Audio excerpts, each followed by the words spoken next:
পাওয়া যাবে না। যেমন মসজিদের মেহরাব আছে না, মসজিদের মেহরাব মেহরাব তৈরি করা কোরআনে খোঁজ করলে তো পাওয়া যাবে না, এটা কোরআনে নাই। মুসলমান আমার চলুন, তাই বলতেছিলাম বিশ্ব নবী আমার মায়ের উদরে সবেমাত্র আসলেন, আর নবী মুস্তাফা শোনা এবং দেখার ক্ষমতা আমার আল্লাহ নবীকে বাড়িয়ে দিলেন। একবার ঝুমঝুম করে দুরূদ শরীফ পড়ি, আল্লাহুম্মা সাল্লি আলা সাইয়্যিদিনা মাওলানা 786 লাগাও রে মোবাইল নাম্বার ধরবে মাদিনার সেন্টার 786 লাগাও রে মোবাইল নাম্বার ধরবে মাদিনার সেন্টার। নেটওয়া কবে যে কব হয় না যে, নেটওয়া কবে যে কব হয় না যে, মনে একটা আওয়ার ধরবে মাদিনার সেন্টার। ইসকে না বেরা আসিমি কাটি লাগাও আপনা আপন হৃদয়ে, বালেছি তোমার শেষ হবে না ও কথা কবে সব সময়, ও কথা কবে সব সময়। দরদ পড়ে রেসাজ কর, দরদ পড়ে রেসাজ কর, একই নামের দারণ ওয়াফার ধরবে মাদিনার সেন্টার। 786 লাগাও রে মোবাইল নাম্বার ধরবে মাদিনার সেন্টার। নামাজ শেষে মুকুত আসতে ফোন করো কিনি করে, এখন তোমার রিসিভ হবে অগসে আল্লাহর দরবারে। যারা বলে সুবহানাল্লাহ। 786 এর উপরে আবার ফতোয়া এসেছে শিরক বিদআতে, এসেছে না, আসেনি? এসেছে না? কোরআন থেকে প্রমাণ করতে পারবো ভাই। সূরা নামাল আয়াত নাম্বার 30, আল্লাহ পাক রব্বুল আলামিনের নবী হযরত সুলাইমান পয়গম্বর একজনকে আপনার যেন চিঠি লিখেছিলেন। তিনার নামটা বলতে পারবেন? পত্র লিখেছিলেন, তিনার নাম হলো সাবার রানী বিলকিস। সেই সময় এই কোরআনের আয়াত বলছেন, ইন্নাহু সুলাইমান ওয়া ইন্নাহু বিসমিল্লাহির রহমানির রহিম। হযরত সুলাইমান আলাইহিস সালাম নিজের নাম আল্লাহর নামের সঙ্গে জড়িত করে নাম লিখেছিলেন। কোরআন বলতেছে সুলাইমান পয়গম্বর যদি আপনার আল্লাহর নামের সঙ্গে নিজের নামটা জড়িত রাখতে পারেন, তো বিশ্ব নবী তার চাইতে মর্যাদাবান সেই নবী মুস্তাফা আমার আল্লাহর সঙ্গে নামটা অবলিক দিয়ে কেন রাখতে পারবে না? শিরক বিদআতের ফতোয়া কোরআন উঠিয়ে দেখো। শিরক বিদআত যদি এটা ফতোয়া হয় তো সবাই শিরক বিদআত করে বসে আছে। কোরআন কি বলতেছে? 30 সূরা বাকারা 2 নম্বর পারা শেষ পৃষ্ঠা আল্লাহ পাক রব্বুল আলামিন বলছেন, লিল্লাহি মা ফিস সামাওয়াতি ওয়া মা ফিল আরদ। আল্লাহ বলছেন আসমান আর জমিনের মধ্যে যাহা কিছু আছে সব আমার জন্য। আল্লাহ বলছেন এই বাড়ি আমার, জমিন আমার, আসমান আমার, জগৎ আমার। আর আব্দুল জব্বার বলছে আমার আব্দুল জব্বার মঞ্জিল, কেটে লিখে রেখেছে আব্দুল জব্বার মঞ্জিল, আব্দুল করিম মঞ্জিল, আব্দুল সত্তার মঞ্জিল। রাখে না? কে অধিকার দিয়েছে দেখার? আল্লাহ বলছে এটা আমার, আর উনি বলছেন আমার। তো শিরক এখানে হয়েছে। এই শিরকের ফতোয়া নাই। নবীর মুহাব্বত দেখাবেন তো ওখানে শিরকের ফতোয়া। তাই কবি বলছে নামাজ শেষে মুকুত আসতে ফোন করো কিনি করে, এরপরে তোমার রিসিভ হবে ওগোসে আল্লাহর দরবারে, ওগোসে আল্লাহর দরবারে। নামাজ কবুল হবে তোমার, নামাজ কবুল হবে তোমার, অপসান করো সবটা ধরবে মাদিনার সেন্টার। 786 লাগাও রে মোবাইল নাম্বার ধরবে মাদিনার সেন্টার। মুসলমান আমার, হযরতে মা আমেনা রাদিয়াল্লাহু তাআলা আনহা প্রথম অবস্থাতে প্রথম মাসে আপনার রাত্রি যোগে ঘুমিয়ে আছে, হঠাৎ করে একটা সাদা মানব জামাত কাপড় পরিধান করে পৃথিবীর বুক আসার পর আমেনা দরবারে এসে বলে আসসালামু আলাইকা ইয়া রাসূলুল্লাহ, মোবারকবাদ আমেনা। আমেনা উনি বলতেছেন রাত্রি যোগের স্বপ্নের মাধ্যমে কথা হলো। আমেনা বলে কে গো আমার কাছে আসলে সালাম কেন এক বচন হলো? উনি উত্তর দিতেছেন আমেনা রাদিয়াল্লাহু তাআলা আনহা, ওগো আমেনা আমি তোমাকে সালাম জানাইনি। হযরত আমেনা রাদিয়াল্লাহু তাআলা আনহা বলে কাকে তুমি সালাম জানালে বলো? ওগো আমেনা তোমাকে আমি খুশির সংবাদ দিতে এসেছি। আমি তোমার কাছে এসে তুমি যাকে পারবে ধারণ করেছো ওটাকে আমি সালাম জানিয়েছি নবী মুহাম্মদুর রাসূলুল্লাহ সাল্লাল্লাহু আলাইহি ওয়াসাল্লামকে। হযরত আমেনা রাদিয়াল্লাহু তাআলা আনহা উনি বলতেছেন কে তুমি আমাকে পরিচয় দিয়ে যাও। জগতে আমাদের এক বচন আর বহু বচনের সালাম তো আপনার চলে না, শুধুমাত্র বহু বচনে চলে, এক বচনে কেউ সালাম দেয় না। তাকে তুমি এক বচনে সালাম দিলে আজকে আমাকে প্রমাণ করে দাও। আর কে তুমি আমাকে একটু জানিয়ে দাও আমার। উনি বলতেছেন বলে আমেনা রাদিয়াল্লাহু তাআলা আনহা তুমি আমার পরিচয় নিও না,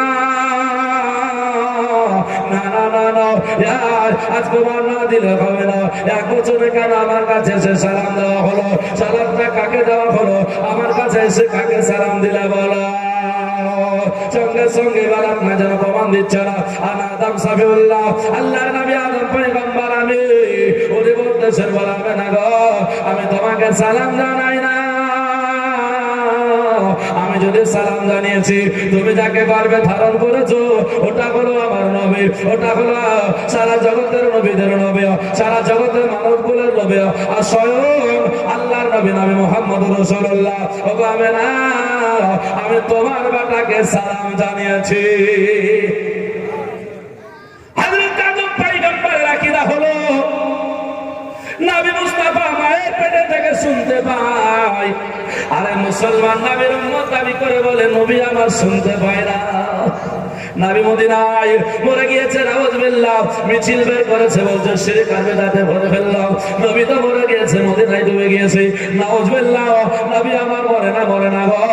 একটা আপনাকে কেন আপনাকে যুক্তি দিয়ে দিয়ে আমার নবী মুস্তাফা জিন্দা নবী, আমার নবী মুস্তাফা হায়াতুন নবী, আমার নবী মুস্তাফাকে মদিনায় শুধু মানলে হবে না। আচ্ছা নবী ছাড়া কেউ জান্নাতে যেতে পারবে? জোরে বলবেন পারবে? নবী ছাড়া জান্নাতে যেতে পারবেন এইরকম কোন মানুষ আছে? এবার আমি বলবো নবীকে যদি মদিনায় মানো তাহলে যারা হজ করতে গেল তারাই পেল। এখন যদি বলেন যে মুফতি গোলাম সন্তানী সাহেব কিবলাকে ইসলামপুরে মুর্শিদাবাদে থাকেন, ওনার বাড়িতে যাই ওনাকে ওখানে দেখা করবো, ওখানে পাওয়া যাবে ওনাকে? এখন বর্তমান পাওয়া যাবে? কোথায় পাওয়া যাবে? আপনাদের গ্রামে। তাহলে নবী মুস্তাফাকে যদি বলেন মদিনায় যাপন করা আছে, মরে গিয়েছে, তাহলে যারা হজ করতে গেল তারাই পেল, মদিনার মানুষ পেল, মক্কার মানুষ পেল। আপনি যে হজে যেতে পারেননি, মদিনায় যেতে পারেননি, তাই নবীকে পাবেন? তাহলে তো পাওয়া যাবে না। তাহলে কি করে আপনি জান্নাত যাবেন? যারা মদিনায় শুধু মানে তাদের জন্য বলছি শুনুন ভাই, এবার কোরআনের আয়াত দেব আপনাকে বুঝিয়ে দিচ্ছি। আল্লাহ পাক রব্বুল আলামিন বলছেন শোনো শোনো, নবীকে শুধু মদিনায় মানলে হবে না, নবীকে বাংলাদেশ, পাকিস্তান, ইরাক, ইরান, আফগানিস্তান, তুর্কিস্তান, সারা জগতের কোনায় কোনায় শুধু নবীকে খুঁজলে হবে না। আল্লাহ পাক রব্বুল আলামিন পবিত্র কোরআন মাজিদের সূরা আহজাবের 6 নম্বর আয়াত আল্লাহ পাক রব্বুল আলামিন বলছেন আন-নাবিয়্যু আওলা বিল মুমিনিনা মিন আনফুসিহিম। একটু জোরে বলি সুবহানাল্লাহ। মুসলমানেরা, আমার নবী মুস্তাফা সাল্লাল্লাহু আলাইহি ওয়াসাল্লামকে প্রত্যেকটা মানুষকে যারা মুমিন হয়ে যাবে, ঈমানদার হয়ে যাবে, তুমি যদি ঈমানদার হয়ে যাও তোমার কলবে নফসে এখানে খোঁজ করো, আমার বিশ্ব নবী মুস্তাফাকে এখানে পাওয়া যাবে। একটু জোরে বলি সুবহানাল্লাহ। আল্লাহ বলছেন তোমার কালবে আছে। আর এই কালবে কার? আল্লাহ খাস করে দিয়েছেন মুমিনের।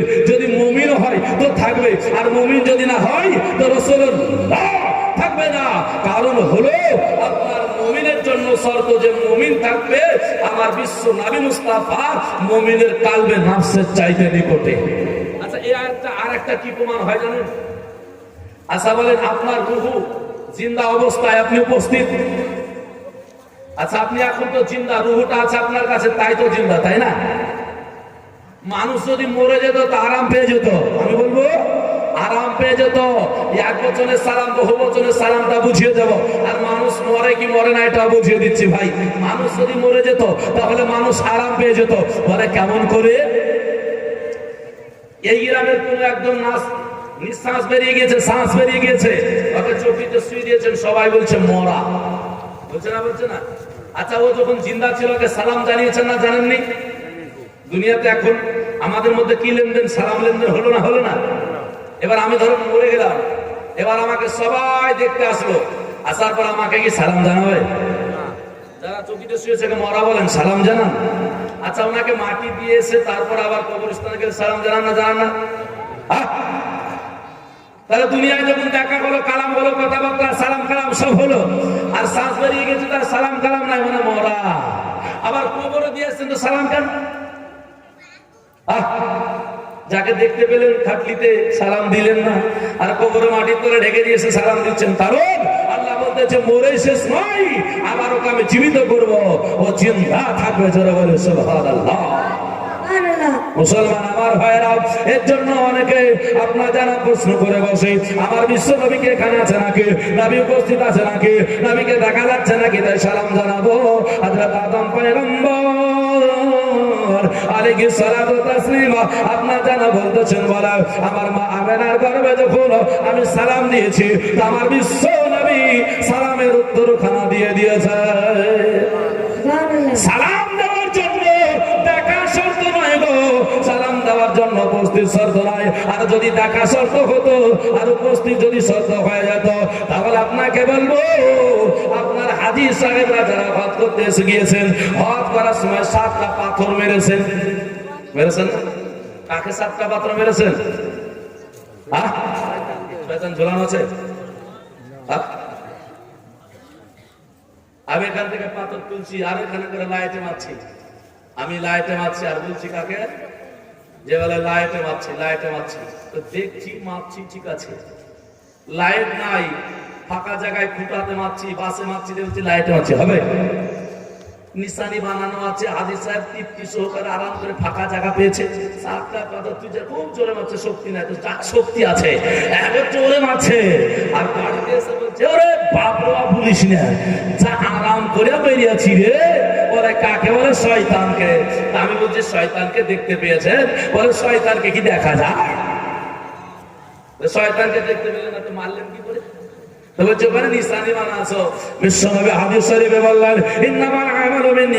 আল্লাহ নবী বলেছেন আমার কাদার মাদার নিয়াত বারাকাত হবে।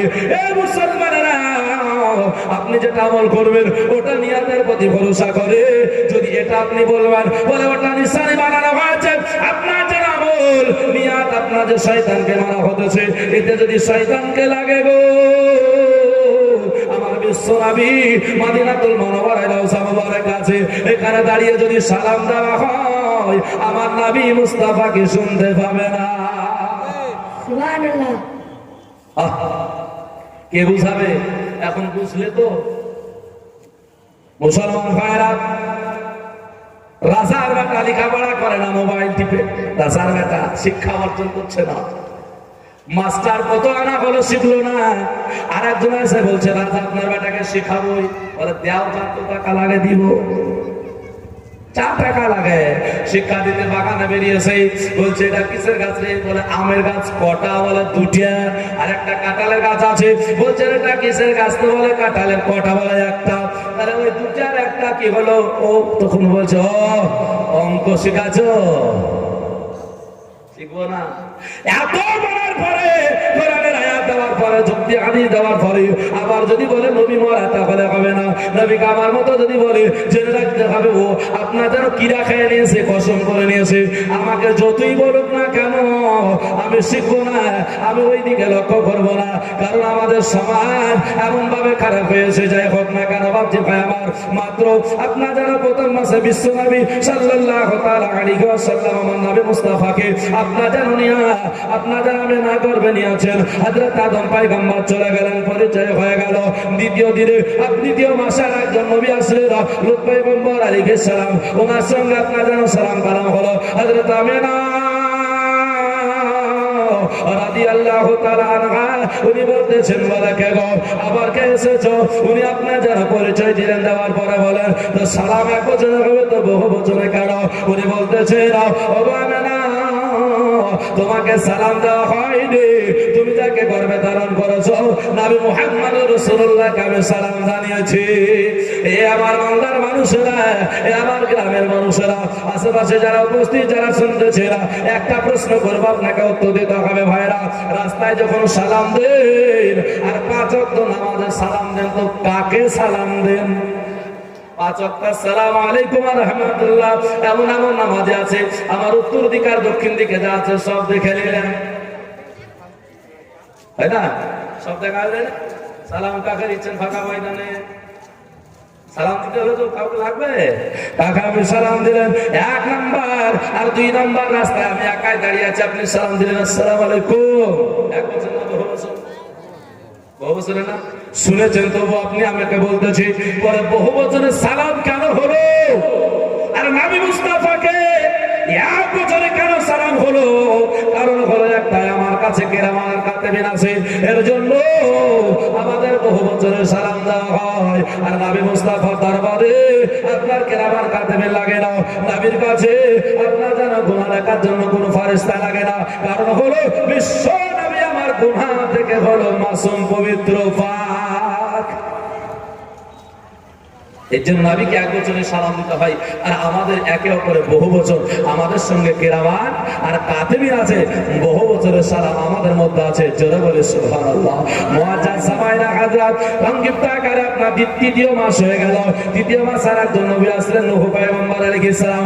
এই করতে করতে আপনার যেন 5ম মাস হলো, আপনার 6ষ্ঠ মাস হয়ে গেল, আপনার 6 মাস যখন পার হলো হযরত ইব্রাহিম খলিলুল্লাহ আসলেন, ইসমাঈল জবিউল্লাহ আসলেন। 6 মাস যখন আমিনা রাদিয়াল্লাহু তাআলা আনহা গর্ভে আমার নবীজি সাল্লাল্লাহু আলাইহি ওয়াসাল্লামকে নিয়েছেন, নবী আমার গর্ভে নিয়ে মা আমিনা নবীকে গর্ভে নিয়ে আছেন। হযরত আমিনা রাদিয়াল্লাহু তাআলা আনহা বলতেছেন আমাকে 6 মাসে 6 জন নবী এসে সাক্ষাৎ করে আমাকে খবর কানা দিয়ে গেল, সুন্দর খবর। কিন্তু 6 মাসে একটা বাচ্চা যদি মা পেটে থাকে গো, ওই মা বুঝতে পারবে পেটে বাচ্চা আছে। আমিনা বলে আমাকে খবর দিয়েই যায়, কিন্তু বাচ্চার খবর কিছু পাওয়া যায় না। না পেট লম্বা হয়েছে, না ব্যথা, না জ্বালা, না যন্ত্রণা, না কিছু। কারণ আমাদের জগতের মায়ের মতো তো মা আমিনা রাদিয়াল্লাহু তাআলা আনহা নয়। বাবারে বর্তমান আমাদের এই কলেজের ছাত্রীর দিকে তাকালে আর তাকা যায় না, আর যুবক ভাইদের দিকে তাকালে তাকা যায় না। কেন? যুবক ভাইদের নিচের দিকে মাথার সব নাড়া আর উপর দিকের চুল গালা সব খাড়া আছে না? বুঝবে একদিন, যেই দিন যাবে মরণের পরে কিয়ামতের ময়দানে আল্লাহর ফেরেশতারা সেই দিন তোমাদেরকে জাহান্নামের দিকে দিবে। তারা কার দেখাচ্ছিস কেটেছিস বলবে না? নবী মুস্তাফাকে সুন্নতি চুল যায়নি, নবীকে আমার বলেননি কেমন ভাবে তোমাকে চুল কাটতে হবে। ব্রাদার আর কলেজের ছাত্রীদের বলতেছি, বাপরে বাপ, বাসে আসলে দেখা যাচ্ছে বড় বড় মোবাইল, 2 কানে হেডফোন ভরা, আর যে সিটে বসে আছে তার পাশে একটা বৃদ্ধ মানুষ, বাপ চাচার বয়স, একজন একেবারে খাড়া।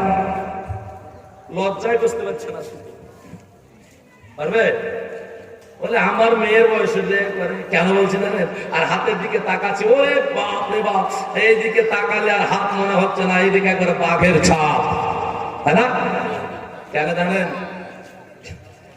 তাকাবেন দেখবেন এই হাতের ওপর আছে মেহেন্দির ছাপ, আর 5টা আঙ্গুলের নখ রেখেছি। আগেকার ছেলেরা এটাই আর এটাই, এই 2টো আঙ্গুলের নখ রাখতো। এই নখ রাখার পরে এখনকার ছেলেরা রাখে না, এক একটা হলে হয়। মেয়েরা বলছে তোরা 2টা রাখতি, তা আবার ছাড়লি তো আমরা 5টা রাখবো। আপনাকে দেখাতে পারি 100টা মহিলা যদি থাকে, বলে যে ছাত্রী তো 80টার কাছে